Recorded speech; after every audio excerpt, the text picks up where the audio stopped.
नमस्कार, स्वागत है आप सभी का। मैं हूं हिमांशु और आप देख रहे हैं हलचल इंडिया। बेबाक खबर तेज असर। आइए नजर डालते हैं आज की खबरों। सहारनपुर पहुंचे उत्तर प्रदेश के उप मुख्यमंत्री केशव प्रसाद मौर्य का पार्टी विधायकों व जनप्रतिनिधियों ने स्वागत किया। इसके बाद उप मुख्यमंत्री ने जनमंच पर केंद्रीय बजट को लेकर संगोष्ठी को संबोधित किया। उन्होंने केंद्र व प्रदेश सरकार के द्वारा दिए गए बजट को सभी वर्गों का हितैषी बताया। सहारनपुर सर्किट हाउस में प्रेस वार्ता के दौरान उप मुख्यमंत्री केशव प्रसाद मौर्य ने कहा कि बजट को सभी वर्गों को ध्यान में रखकर बनाया गया है। किसान, नौजवान, गरीब, मजदूर सभी का बजट में पूर्णतः ध्यान रखा गया है। उन्होंने पूर्व की सरकारों पर बोलते हुए कहा कि कुछ भी कार्य नहीं किए। 2014 के बाद देश की सरकार ने बहुत कार्य किए हैं। इसी प्रकार 2017 के बाद से उत्तर प्रदेश देश का अग्रणी राज्य बनकर उभरा है। आज उत्तर प्रदेश की ओर उद्यमी आ रहे हैं। कानून व्यवस्था देश में नंबर 1 है। उन्होंने कहा, प्रदेश में जो भी कोई भ्रष्टाचार करेगा वह कुर्सियों पर नहीं, जेलों में होगा। देखिए, विपक्ष को भाजपा का फोबिया हो गया है।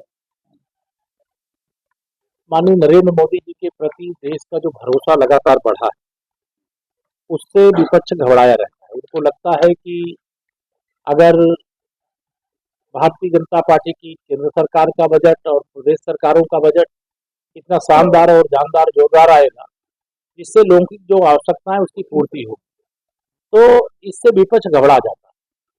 कांग्रेस भ्रष्टाचार की अम्मा है, और अगर भ्रष्टाचार करने वाली पार्टी के साथ जो भी पार्टी जुड़ी है, चाहे वो समाजवादी पार्टी हो, चाहे वह आम आदमी पार्टी अभी पीछे जुड़ी थी लोकसभा चुनाव में, या जो अन्य इंडी गठबंधन के दल हैं, वह सब भ्रष्टाचार को बढ़ावा देते हैं। और हमारे प्रधानमंत्री जी कहते हैं कि ना हम खाएंगे ना खाने देंगे, और जिन्होंने खाया है वसूलेंगे, और वसूल करके इस देश की, गरीब की, किसान की, नौजवान की भलाई और महिलाओं के सशक्तिकरण के लिए लगाएंगे।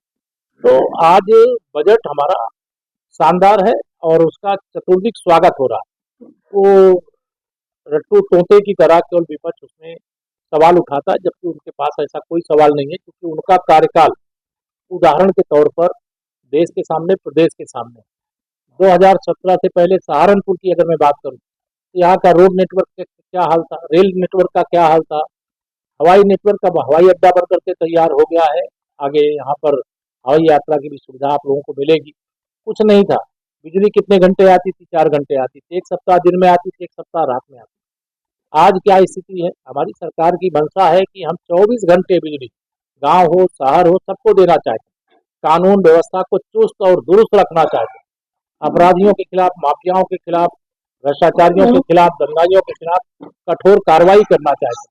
सुशासन का एहसास हो, सुशासन का अंत हुआ, इसका एहसास लोगों को है, लेकिन सुशासन आ गया है।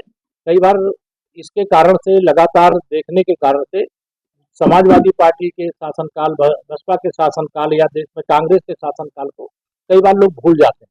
इसीलिए हम केंद्रीय बजट लेके आए, प्रदेश का बजट लेकर के आए, इसीलिए आप सबके साथ संवाद करने के लिए आए। हमारा बजट शानदार। सर, युवाओं के रोजगार की अगर बात करें तो युवा तो सहारनपुर से पलायन करके गुड़गांव में नौकरी कर रहे हैं, एनसीआर में नौकरी कर रहे हैं। सहारनपुर से तो लोग भाग रहे हैं। मैंने कहा है अभी कि देखिए, सहारनपुर तो एक बहुत बड़ी इंडस्ट्री का हब है। हमारे युवाओं का आह्वान करता हूँ कि उनको पलायन करने की आवश्यकता नहीं है। उत्तर प्रदेश में अनेक अवसर है। कोई भी छोटा बड़ा किसी भी सेक्टर का, काष्ठ उद्योग करे, फूड प्रोसेसिंग का करना चाहे, वह लेदर का करना चाहे, वह अन्य किसी प्रकार की जो किसानों के द्वारा उपज है। मेरे प्रधानमंत्री जी की ये मंशा है कि दुनिया के हर टेबल पर अगर कोई भोजन के लिए बैठता है तो उस टेबल पे भारत के किसी किसान का उत्पादित किया हुआ सामान उस टेबल पर होना चाहिए। तो हर क्षेत्र में हमारे युवा आगे बढ़े, सरकार उनके साथ। प्रयागराज का जिक्र किया था, प्रयागराज की उपलब्धि का।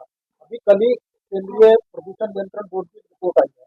वो ये कह रही है कि प्रयागराज में यमुना का और गंगा का जो जल है वो पीने के लायक नहीं है। हमारे मुख्यमंत्री जी ने दावा किया था अभी कि प्रयागराज का जो जल है वो आचमन के योग्य है। इन दोनों में से सच कौन बोल रहा है? क्या हमारे मुख्यमंत्री जी ने सनातन धर्म के जो मानने वाले लोग हैं, जो वहाँ स्नान करने गए, उनका अपमान नहीं किया ये कह के कि वो आचमन के योग्य है? क्योंकि जो हमारे वैज्ञानिकों की रिपोर्ट है भारत सरकार के, वो ये कह रही है कि प्रयागराज का जो जल है वो पीने योग्य नहीं है। इसमें कंफ्यूजन में नहीं पड़िए। इस समय प्रयागराज महाकुंभ में जो गंगा, यमुना, सरस्वती का जो पवित्र संगम क्षेत्र माना जाता है, वहाँ का जल पूरी तरह से प्रदूषण से मुक्त है। वहाँ स्नान भी करिए, आचमन भी करिए, और वहां से जल लेकर के आइए और 100 साल तक अपने घर में रखिए, तभी सुरक्षित। सर मैं कहना चाह रहा हूँ, एक महत्वपूर्ण मुद्दा है सहारनपुर के अंदर सर, इलाज के नाम पर सर यहाँ पर ठगी की जा रही है। इलाज नहीं होता सरकारी अस्पतालों के अंदर, सबसे बड़ी विडंबना ये है। और यहाँ का जो मरीज है सर, यहाँ से देहरादून चंडीगढ़ में पड़ा हुआ है, यहाँ इलाज नहीं है। न्यूरो सर्जन नाम की कोई चीज नहीं है, ना कोई इस तरह की जांच की जाती है। वो बेचारा यहाँ से बाहर जा रहा है सर, बाहर दिखवा लेंगे। चिकित्सा व्यवस्था सहारनपुर में प्राथमिकता देना हमारी सरकार की। केंद्रीय बजट को लेकर के एक संगोष्ठी फिर आप सबके साथ संवाद के लिए मैं यहाँ पर आया हूँ। लेकिन जब मैं आज एक केंद्रीय बजट की संगोष्ठी के लिए आया हूँ तो प्रदेश सरकार का भी बजट आ चुका है।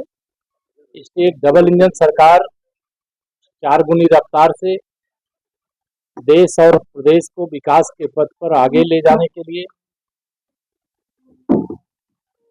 बजट में अनेक योजनाओं की घोषणा की। केंद्र सरकार का जो बजट है वो गरीबों के लिए, किसानों के लिए, युवाओं के लिए, महिलाओं के लिए समर्पित बजट है। क्योंकि हमारी डबल इंजन की सरकार है और डबल इंजन की सरकार में प्रदेश सरकार का जो बजट आया है वह केंद्र सरकार की योजनाओं के अनुरूप, और चूंकि उत्तर प्रदेश देश का सबसे बड़ी आबादी वाला प्रदेश है और 2014 में देश की बागडोर देश की जनता ने माननीय प्रधानमंत्री मोदी जी के नेतृत्व में भारतीय जनता पार्टी को सौंपने का काम किया, और 2017 में प्रदेश की बागडोर भी भारतीय जनता पार्टी को आदरणीय योगी आदित्यनाथ जी के नेतृत्व में प्रदेश की जनता की सेवा करने का मौका मिला। हम यह कह सकते हैं कि हमने कुशासन का अंत किया है और सुशासन स्थापित किया है। गरीबों के जीवन में जो बदहाली थी उसे खुशहाली में परिवर्तित करने के लिए अनेक महत्वपूर्ण कदम उठाए, जिसके परिणाम स्वरूप लगभग 25 करोड़ लोग गरीबी रेखा से बाहर निकले। सरकारी नौकरियों को लेकर के हमारे युवाओं में आकर्षण रहता है। केंद्र की सरकार और प्रदेश की सरकार की जितनी भी भर्तियां हैं वो पारदर्शी तरीके से संपन्न हो, इसके लिए कदम उठाए गए हैं। लेकिन उससे बड़ा कदम हमारे देश की जो युवा शक्ति है उसके पास अभूतपूर्व प्रतिभा है। दुनिया का नेतृत्व देने के लिए, दुनिया को नेतृत्व प्रदान करने के लिए, हर क्षेत्र में अपना झंडा बुलंद करने के लिए आज भारत उस मुकाम पर खड़ा है कि दुनिया के अगर 4 देशों का, 5 देशों का नाम लिया जाता है तो उसमें भारत का नाम भी लिया जाता है। हमारे प्रधानमंत्री माननीय नरेंद्र मोदी जी जब गुजरात के मुख्यमंत्री थे तो उसे कोई गुजरात मॉडल कह करके, कोई मोदी मॉडल कह करके पूरे देश के अंदर और दुनिया के अंदर भी एक समय तो ऐसा भी आया था कि विश्व का सबसे विकसित प्रदेश के रूप में विशेष सम्मान मिला था, वो गुजरात को मिला था। और जब से वह देश के प्रधानमंत्री बने हैं तो आज दुनिया का लगभग हर वह देश जो विकास के लिए संघर्ष कर रहा है वो भारत का मॉडल अर्थात भारत का मोदी मॉडल अपनाने का काम कर रहा है। आज हम आकाश से लेकर के पाताल तक भारत के हमारे जो वैज्ञानिक हैं वह अपनी प्रतिभा का प्रदर्शन कर रहे हैं। आज मन की बात के माध्यम से हमारे प्रधानमंत्री जी ने कहा है अंतरिक्ष में भी हमारे वैज्ञानिकों ने अनेक यानों को स्थापित करके सेंचुरी लगाने का काम किया, शतक बनाने का काम किया।